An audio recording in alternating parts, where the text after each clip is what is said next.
when I rode the new model of the Ducati Scrambler 800, 4 things really stuck out to me. The engine, the grunt from the bottom end, the exhaust pipe, the suspension, and the display.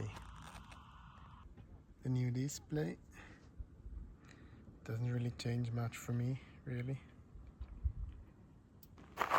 You have this Scrambler 2024. Design has changed a little bit.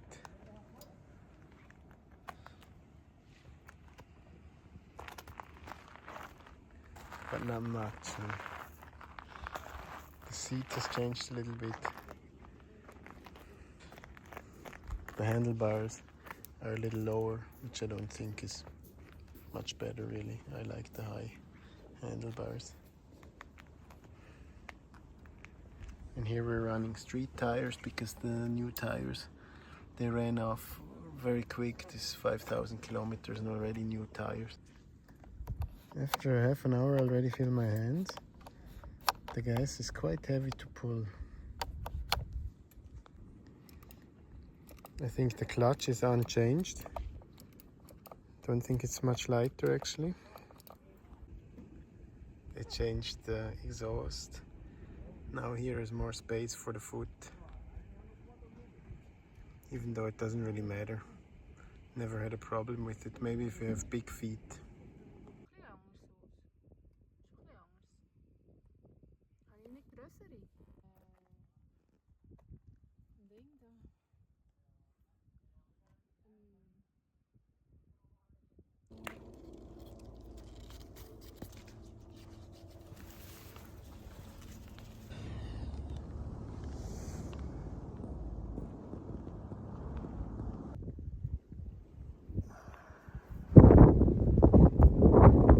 But this pipe here really roasts your right leg.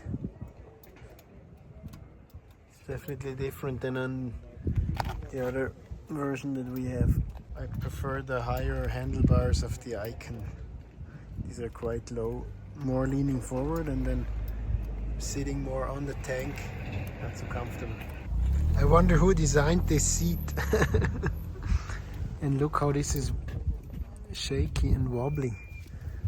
I don't know if that's an intention that you can hang into the turns more or if it's just really sloppy. I'm not sure if it's the tire or if this is more tippy than the older version. One thing that is definitely a little better, I would say, is that the turning cycle is a little bit tighter in this one.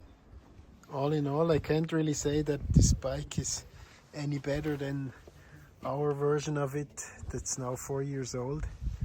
Actually, I prefer ours. The suspension on this one is much stiffer, which would in theory make it sportier, but actually on these bad roads here sometimes it's not that nice, and that it's quite twitchy also doesn't make it better. Then this here, this design here, that this key here is really, you have to fiddle this in. This is also not so nice, so it's very tight. And the display is not really an upgrade, just is a little more colorful. And then the engine has less torque, I would say, on the bottom end. Pull on the throttle and nothing happens. You have to rev it really hard, which I don't like about these new motorbikes. Give it a sound check.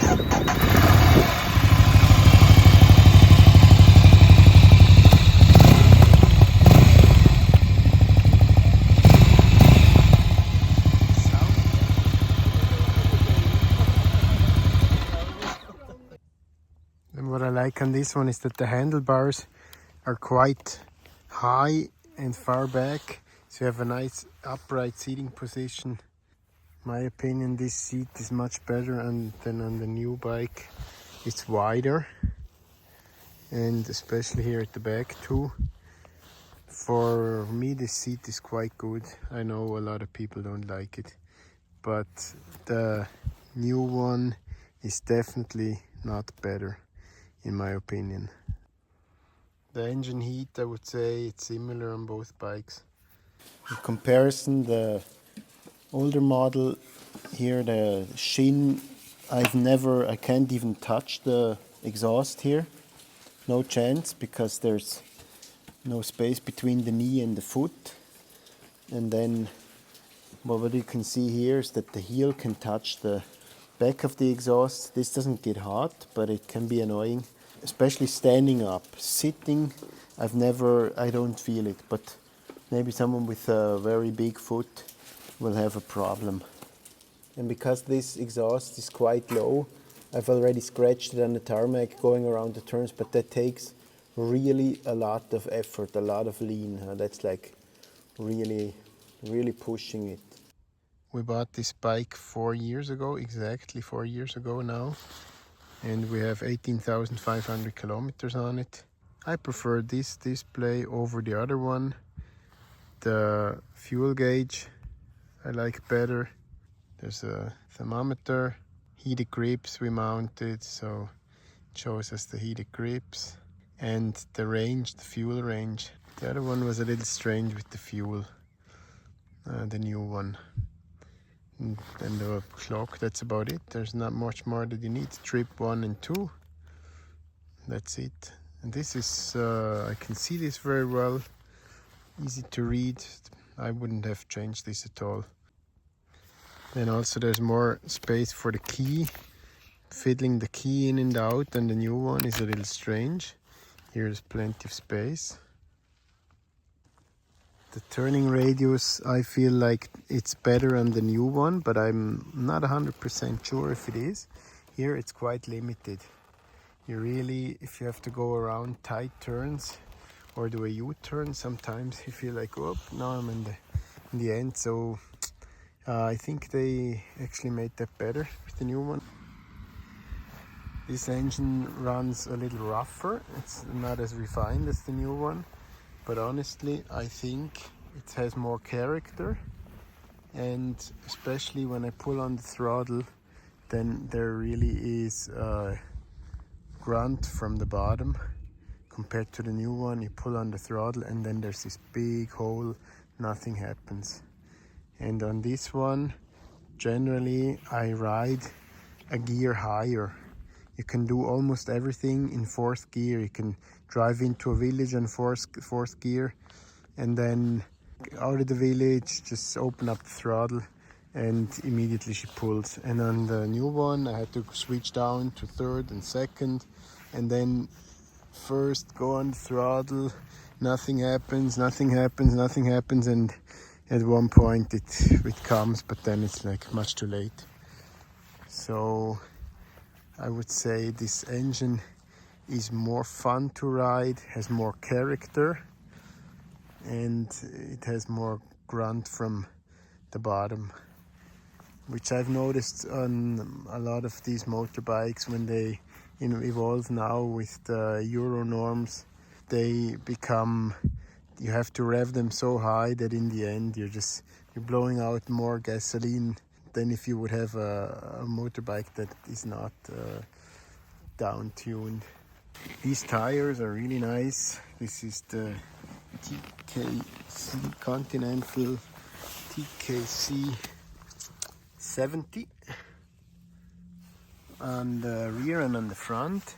And you can see here it doesn't wear off very quick, because in the middle you have this rubber going all the way through. On the front it's also, and I think the look is really nice on these tires, and also the grip is really phenomenal. There's nothing I would complain about these tires. I can easily push the bike all the way down to its exhaust pipe at the back with these tires, and they run quite a long time, better than the ones that were on original. The suspension on this bike is original as well, and I really like it. It's very soft and plush. There's not much you can adjust really. Just make it a little stiffer here, which I did at one point, but even that, Here you can't adjust anything at the front. Totally okay in my perspective. This suspension is really good. I like this suspension. I prefer this one over the new one. It's much more soft. We were riding on pretty rough roads at times in Gran Canaria, and I felt like there was a lot of rebound, very fast rebound. So it was quite stiff, and this suspension here is really nice. This is really more this cruising suspension, but still this bike performs great in the turns. So to be honest, I think that you don't have to buy a new Ducati Scrambler 800. You're better off buying a used one, especially here in Switzerland. There are so many people that bought these bikes and then only put a few kilometers on it, and then you get them to a really nice price. So I would definitely go for the used one. In my opinion, it's the better bike than the new one. And if you already own one of these models, then I would keep it rather than upgrading to the new one. I hope you liked this video. If you did, then please press the like button and consider subscribing if you like to have more videos.